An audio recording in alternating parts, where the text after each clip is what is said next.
Toughest exam है India का, UPSC, उसकी 2.5 लाख की फीस को हम 7,500 में कर दिए। और सेम बहुत बढ़िया, वेरी गुड। और इंडिया के सबसे बेस्ट टीचर के साथ जो भी हैं वो अपने सब्जेक्ट में उससे बेस्ट इंडिया में कोई नहीं। और इतना के बावजूद ऐसे हम लोग को लगता होगा 7,500 बहुत कम है। एक लड़की ने कहा कि सर शाम वाले बैच को ना मॉर्निंग में कर दीजिए। हम कहे बाबू तो इतना सबके इंडिविजुअल से तो बैच ट्रांसफर नहीं, क्या प्रॉब्लम है? उसने कहा ना शाम में हमको दूसरे के यहाँ बर्तन मांजने जाना होता है। तो हम लोग को लगता है कि जितना ये तकलीफ इससे कई गुना जाते हैं। और कई बार तो ऐसा लगता है कि वो भी ना ले। एक लड़का बेचारा नदी से बालू निकालता था और वो बालू को भरता था, फिर नाव बालू को किनारे लेके बेचती थी और वो बालू भरता था, उससे मेरी फीस ले आया। हमारा हाथ कांप गया, हम कैसे फीस ले लेंगे यहाँ पर। बहुत बढ़िया। उसी दिन हमने ये प्रण लिया था कि भारत का कोई भी बच्चा उसके सफलता में पैसा उसकी बाधा नहीं बनेगी, चाहे उसको जितना भी पढ़ना रहे यहाँ पर। क्या बात। और अर्चना जी, मैं इनके बारे में एक बात, खान सर आपके बारे में मैं एक बात कहना चाहता हूँ। इनका जो स्टार्टअप है ये बूटस्ट्रैप्ड है। अच्छा। मैं साधारण भाषा में बता देता हूँ, ये सेल्फ फंडेड है। इन्होंने अभी तक किसी और से पैसा नहीं लिया है। ये इन्वेस्टर के पैसे से नहीं, इन्होंने खुद इसको बिल्ड किया है। और बल्कि इतना स्ट्रॉन्ग स्टार्टअप है ये कि मैं कहूंगा कि अगर इन्वेस्टर्स को इन्वेस्ट करना हो तो मैं इंडोर्स करता हूँ ऐसे स्टार्टअप्स को। यही सब चीजों को देखते हुए कई लोगों ने धमकी भी दिया था वहां पर। अच्छा। और उसके बाद बम चला दिए और 7-8 बम चला दिए और कुछ ब्लास्ट हुआ। एक बेचारा नया लड़का आया था एडमिशन लेने के लिए, उसकी स्कूटी उड़ा दिया। वो आया था, कहा कि सर हम तो पढ़ने आए थे, हमारा स्कूटी उड़ गया। हमारी ऑफिस उड़ा दिए सब। एक तो पास में आके गिरा और नहीं फटा वो।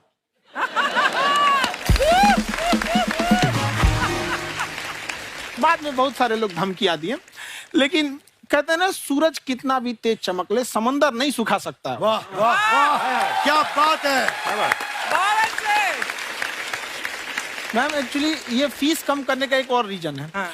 2.5 लाख 3 लाख की जो फीस में सब लोग पढ़ाई अफोर्ड नहीं कर पाते।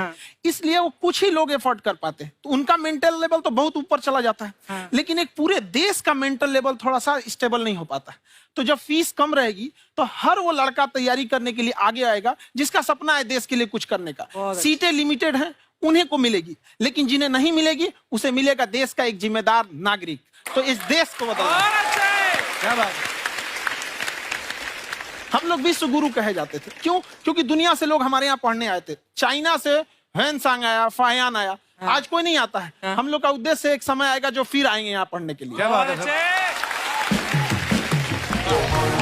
पर आप देखो अर्चना जी, सबसे ज्यादा आईपीएस आईएएस बिहार से निकलते हैं। आप देखो पढ़ाई लिखाई में पॉलिटिशियन बहुत बड़े बड़े निकले हैं। तो ऐसा नहीं है, हर जगह ऑप्शन भी नहीं है वहाँ पे, इंडस्ट्री नहीं है, खेती करेगा तो कोई खास वो नहीं रहे। ऑप्शन भी नहीं है, सही बात है। बिहार की मिट्टी में एक चीज है, जिद तो बहुत जबरदस्त है। कुछ भी नहीं रहेगा तो सब कुछ पाने का उसको जिद रहेगा, करके भी दिखा देगा। वहाँ पे कर देंगे हम यहाँ पे। विवेक सर, आपके बारे में हमने सुना एक बार आप संन्यास लेने चले गए थे। कौन वापस लेके आया आपको? फिर कहाँ तक पहुंच गए थे आप? नहीं, मैं एमबीए की पढ़ाई के बाद मैं ये सोचा था कि अपना जीवन भगवान की सेवा में समर्पित कर दूं। अच्छा जी। बहुत साल मैं वृंदावन में रहा था और गुरुकुल में रहा था। अच्छा। और वहाँ सेवा करना, बहुत अच्छी शिक्षा मिली। मैं बोलता हूँ मेरी असली एमबीए वही थी, मोस्ट ब्यूटीफुल एसोसिएशन। वाह। और मैं वहाँ भगवत गीता पढ़ी, जहाँ मुझे गीता से लगाव हुआ। तो मेरे गुरुजी का आदेश था कि आप भगवत गीता को बिजनेस मैनेजमेंट के साथ जोड़ के देश दुनिया में बताओ। मेरे को लगा बड़ा मुश्किल काम है। मैंने बाद में देखा कि डॉक्टर स्टीफन कॉवी, जिनकी किताब है 7 habits of highly effective people, आप सबने पढ़ी होगी। उन्होंने बोला मैंने 7 हैबिट भगवत गीता से लिए।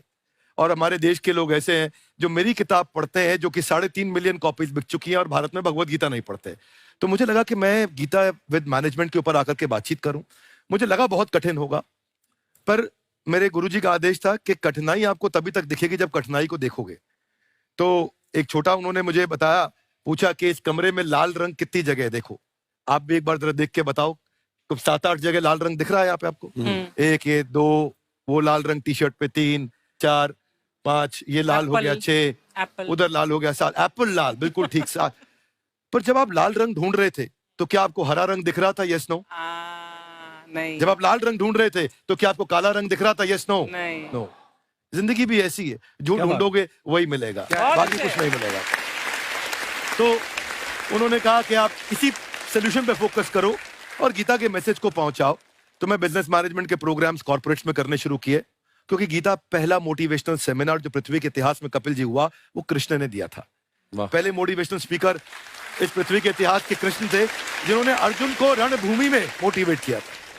बड़ी पेशेंस कृष्ण ने अपने लीडरशिप क्वालिटी से दिखाई, वो मुझसे मुझे बड़ा इंस्पायर किया, वो चर्चा ने इंस्पायर किया और डिस्कशन ने इंस्पायर किया।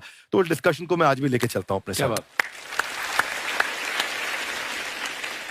कहाँ सर, हमने सुना है आप 5 स्टार में रुके थे कल और नीचे जाके वड़ा पाव खाने गए आप रेहड़ी पे। एक्चुअली क्या है ना कि वहां जो चीजें सीखने को मिलती है ना, खाली पेट और खाली जेब इंसान को जो सिखाते हैं वो किसी यूनिवर्सिटी कॉलेज में नहीं सिखाया जाता। और गरीबी बड़ा बेशरम चीज होती है।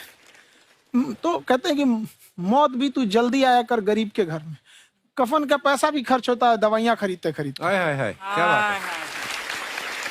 और खान सर की खासियत ये है कि जिसको तो पढ़ना है, जिसको एजुकेशन चाहिए, वो तो इनका वीडियो देखते हैं, लेकिन वैसे भी कई लोग, जैसे अर्चना जी बात करी थी, कहती मैंने जब देखना शुरू किया तो मैंने बैक टू बैक इतने सारे वीडियोस देखे, क्योंकि आपका जो तरीका जो बोलने में, एक तो इनकी जो टोन है पढ़ाने में, और साथ साथ में जो ह्यूमर आता रहता है, तो उसकी वजह से और भी इंटरेस्टिंग हो जाते हैं आपके वीडियो। शुरुआत में हम लोग जब स्टूडेंट लाइफ में थे, या हम कई स्टूडेंट को भी देखते हैं, वो बेचारे जब थक जाते हैं तो आपका शो देखने लगते हैं। तो शुरू में हमको लगता था जब कि अरे ये हमारी पढ़ाई उसके लिए है, लेकिन पढ़ाई में थक जाता है, शो देख के नहीं थक जाता। तो हमने सोचा दोनों को मिक्स कर देते हैं। तो हमने उसको, और आज आपको पता नहीं हमने भी यही किया है।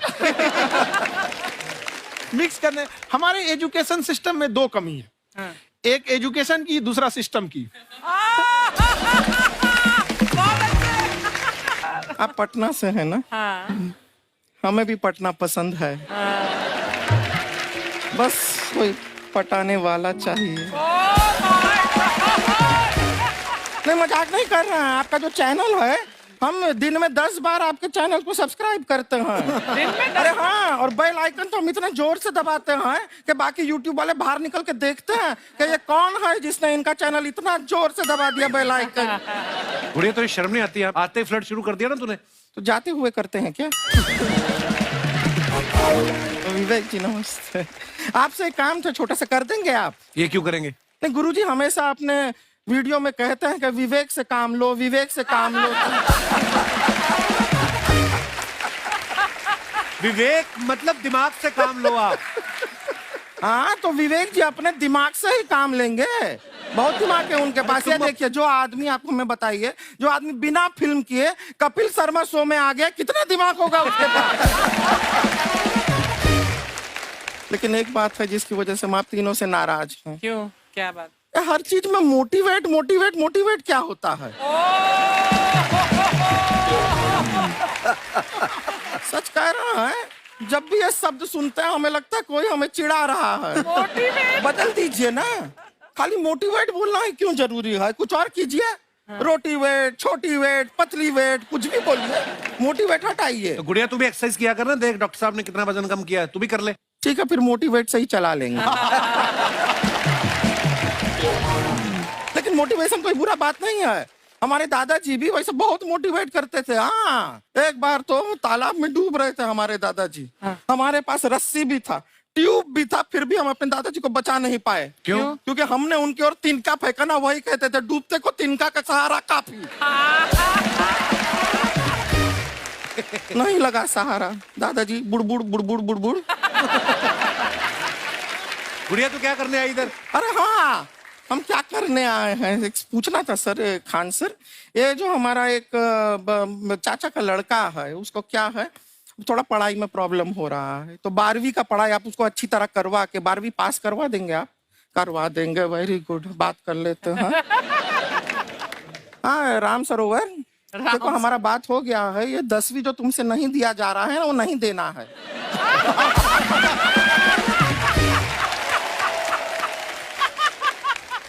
टेंशन नहीं है, 10वीं का खान सर से बात हुआ, ये सीधा 12वीं पढ़ा के पास कर देंगे। अरे ऐसे नहीं होता, पहले 10वीं पास करनी पड़ेगी, फिर 12वीं होगी ना। ऐसा कोई जरूरी नहीं है ये सीक्वेंस। हमारे मौसा जी थे, उनसे ना 10वीं हुई ना 12वीं हुई, अभी 3 दिन पहले सीधा उनकी 13वीं हुई। एक्चुअली क्या है, पढ़ाई लिखाई का हमको बहुत ज्यादा नॉलेज है नहीं। गांव में पढ़े हैं ना सर, स्कूल कहाँ होते थे अर्चना जी, गांव में स्कूल नहीं था, पेड़ के नीचे पढ़ते थे हम। यहाँ तक कि हमारे पास ब्लैक बोर्ड भी नहीं था। हमारे मोहल्ले की जो भैंसिया थी उसको खड़ा करके टीचर उसके ऊपर लिख के पढ़ाती थी। मजाक नहीं कर रहे हैं। और आप तो समझ रहे हैं, अभी ब्लैक बोर्ड की एक अटैच डस्टर था ब्लैक बोर्ड का, समझ रहे हैं ऐसा, वो पीछे से आता था, लिखा हुआ मिटाता था और चला जाता था। ये तो कुछ भी नहीं है। एक बार क्या हुआ, हमारा स्कूल शुरू हुआ, शुरू होते ही 2 महीने के लिए छुट्टियां हो गई। क्यों? ब्लैक बोर्ड ने बछड़ा दिया था ना। तो वैसे आप लोग ना इतने ज्ञानी हैं, सब कुछ जानते हैं। आपसे एक टेक्निकल सवाल पूछे। एक बार ना 4 दोस्त थे, 4 दोस्त, साम दाम दंड भेद। वो डिसाइड करते हैं कि चलो एक गेम खेलते हैं, तो टीम्स बनाते हैं। तो साम दाम ने एक टीम बनाया। इस पे भेद को बहुत गुस्सा आया, पता है क्यों? क्यों? क्योंकि भेद को दंड मिलाना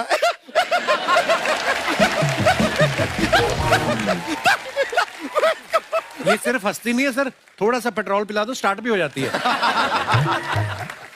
इतना है कि और भी बता दीजिए, जब हम बीमार होते हैं हम डॉक्टर के पास नहीं मैकेनिक के पास जाते हैं, और डिटेल दे दीजिए। ऐसा कुछ नहीं है सर, ये बोलते हैं खाली। लेकिन अभी एक रिक्वेस्ट था सर, हमारा एक भाई है, पुरुषोत्तम नाम है उसका, वो गांव से आया हुआ है। आप लोग थोड़ा उससे सब बातचीत करेंगे, थोड़ा उसको प्रोत्साहन देंगे। और शर्मा जी, आपसे भी एक रिक्वेस्ट था, आपसे हमने कभी कुछ मांगा नहीं है। पुरुषोत्तम आएगा ना, एक बार बस उससे कह दीजिएगा, पुरुषोत्तम तुम कितने हैंडसम हो। मैंने देखा ही नहीं अभी तक। हाँ, तो देख के बस बोल दीजिएगा तुम ठीक है। कितने हैंडसम हो, ऐसा बोल दीजिएगा प्लीज। ठीक है। हम बुला लेते हैं पुरुषोत्तम।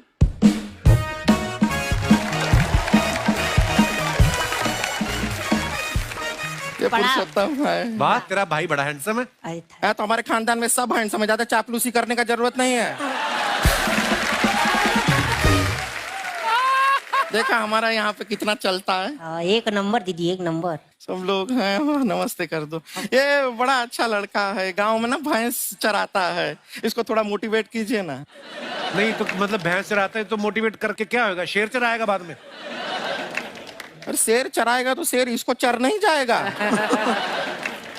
नहीं नहीं, ऐसे हम खाली कह रहे हैं, तुम्हारा चेहरा थोड़ा बकरी जैसा है ना, तो वैसे ये सब बड़े बड़े लोग हैं। इनको बताओ कहा क्या बनना चाहते हो जीवन में आगे? HR। HR? अरे वाह, देखे कोई बड़ा कंपनी में ह्यूमन रिसोर्स का काम करेगा ये। अरे HR मतलब दीदी ऋतिक रोशन। टिनी टिन टिन टिनी टिन टिन। ना जूता पहनने का काम किया करो, जूता खाने का नहीं। काम किया है, कुछ बड़ा किया है लाइफ में? किया है ना दीदी, एक बकरी के बच्चे को बड़ा किया है। तो क्या जिराफ बना दिया बकरी के बच्चे को? अरे कुछ अलग किया है। हाँ दीदी, अलग किया है। वही बकरी का बच्चा भैंस का दूध पीने जाए तो हमने उसको अलग किया है। इससे नहीं होगा, मैं रहने दो, इधर आओ। ये देखो इतना बड़ा बड़ा लोग बैठा है, इनके सामने ऐसा बातें करोगे? इनसे मिलो, इनसे मिलो। ए विवेक जी तो कितना मार्केट के बारे में भी जानते हैं, मार्केट का कोई सवाल पूछो इनसे। सर परसों जो है मार्केट में हमारी साइकिल गायब हो गई, आपने देखा है क्या?